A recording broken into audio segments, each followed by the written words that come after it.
Illegal daw ang twerking sa Taiwan? Isang matandang babae ang nag-twerk sa harap ng kanyang kapitbahay at nademanda para sa pang-iinsulto sa publiko.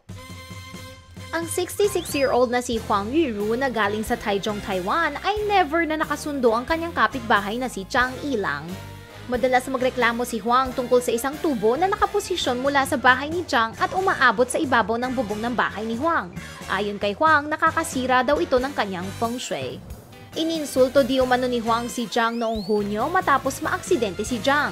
Mula pa noong Hulyo, paulit-ulit raw na tumayo sa harap ng pinto ng bahay ni Chang si Huang at nagtatwerk na parang siya ay si Miley Cyrus.